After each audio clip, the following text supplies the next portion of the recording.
Hello दोस्तों, नमस्कार, जय हिंद, वंदे मातरम। स्वागत है आपका हमारे चैनल पर नालंदा ऑनलाइन स्टडी पॉइंट में। दोस्तों, आप लोग सभी लोग कैसे हैं हमें बताइए कमेंट में। उम्मीद करते हैं कि आप सभी लोग बहुत ही अच्छे होंगे। जैसे कि आप लोगों से हमने वादा किया था कि बहुत जल्दी हम आपके लिए CTET की क्लास लेकर आएंगे। दोस्तों, आप सभी लोगों का एग्ज़ाम CTET 2023 जुलाई में होगा। हालांकि अभी तक ऐसा कोई नोटिफिकेशन नहीं आता है, लेकिन एक साल के अंदर CTET के 2 एग्जाम होते हैं। एक तो हमारा जुलाई में होता है और एक होता है हमारा दिसंबर में। तो दिसंबर वाला एग्जाम तो आपका हो गया है, अब जुलाई का आना बाकी है। बहुत जल्दी आपका नोटिफिकेशन भी आने की पूरी उम्मीद है, इसलिए आपको अभी से तैयारी शुरू कर देनी है, क्योंकि आपको टाइम बहुत ही कम मिलेगा। अब जुलाई का कोई ज़्यादा टाइम नहीं बचा है, बीच में 3 महीने कुल बचे हैं। आपका अगर नोटिफिकेशन 2-4 दिन के अंदर भी आ जाता है तो 1 महीने तक आपके फॉर्म भरे जाएंगे, तो आपके पास फिर बहुत ही कम टाइम बचेगा। इसलिए आपको अपनी स्टडी अभी से शुरू करनी है। आज हम पढ़ेंगे EVS का बहुत ही इम्पोर्टेंट एक सेशन होता है। सेक्शन में दोस्तों 30 नंबर का हमारा EVS आता है।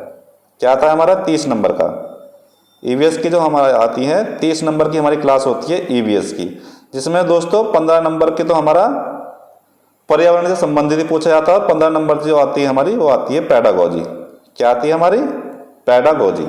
15 नंबर की बहुत ही इंपॉर्टेंट ये दोस्तों क्लास होने वाली है, इसलिए आपको बहुत ही ध्यानपूर्वक पढ़ना है और इस क्लास को आपको ज़्यादा से ज़्यादा लोगों तक शेयर जरूर कर देना है। जिन लोगों ने अभी तक हमारे चैनल को सब्सक्राइब नहीं किया है, उनसे भी हमारी रिक्वेस्ट है कि आप हमारे चैनल को सब्सक्राइब जरूर कर ले। तो ठीक है दोस्तों, बढ़ते हैं आज के हम आगे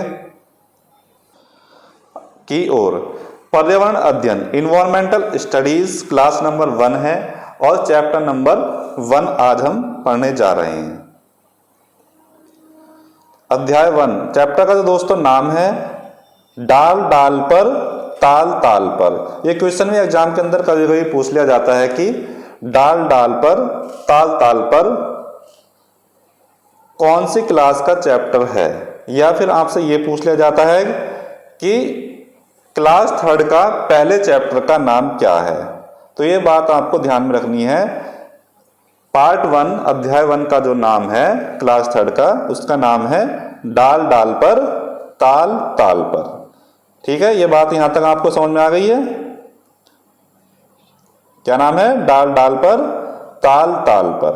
अब बढ़ते हैं आगे की ओर, देखते हैं इस पार्ट के अंदर क्या दिया हुआ है।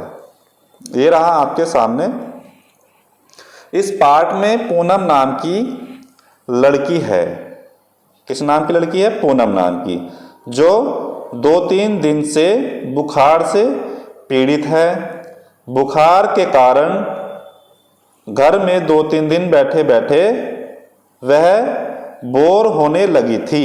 क्या होने लगी थी? घर में बैठे बैठे बोर होने लगी थी, जिस कारण वह अपनी माँ से स्कूल जाने की बात कर रही है। माँ, आज मुझे स्कूल भेज दो। माँ बोलती है, तुम्हें अभी भी बुखार है, बाहर जाकर चरपाई पर लेट जाओ। बाहर चरपाई पर लेटे लेटे वह पूनम को नींद आ जाती है। कहाँ? बाहर चरपाई पर लेटे लेटे पूनम को नींद आ जाती है।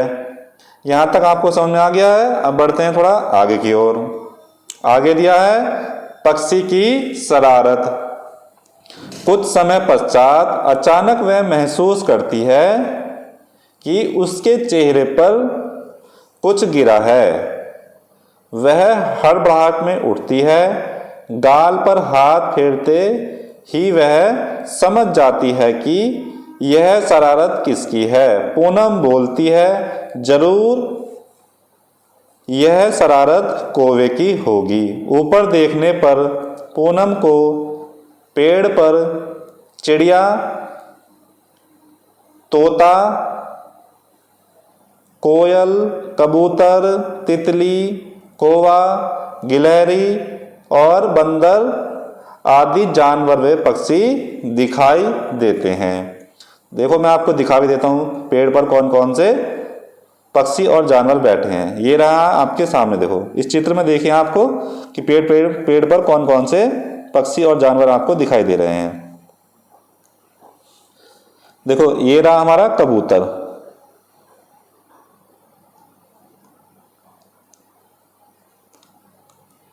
ये रहा हमारा कबूतर, ये रहा हमारा लंगूर, ये रही हमारी कोयल, ये रही हमारी गिलहरी, और ये रही हमारी तितली, और ये रहा हमारा कौवा, और ये रही हमारी चिड़िया, और ये नीचे इसमें एक और तितली है।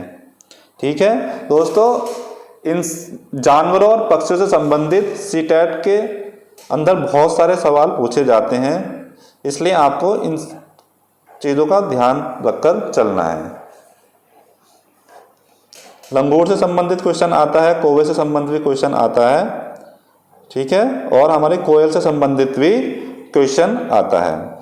अब बढ़ते हैं इस पार्ट में, आगे देखते हैं आगे क्या दिया हुआ है।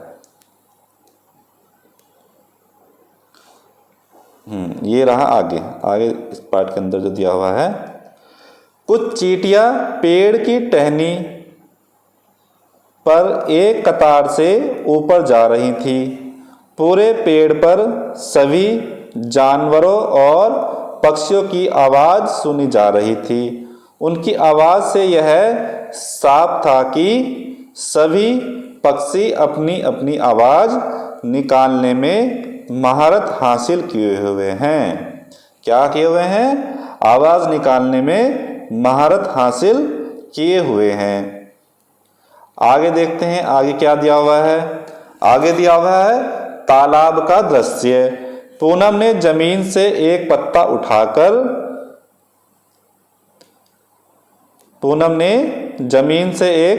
उठाकर बीट को पोंछा और लेकिन उसे गाल अभी भी चिपचिपा लग रहा था। तब उसने सामने के तालाब में अपने गाल को धोया।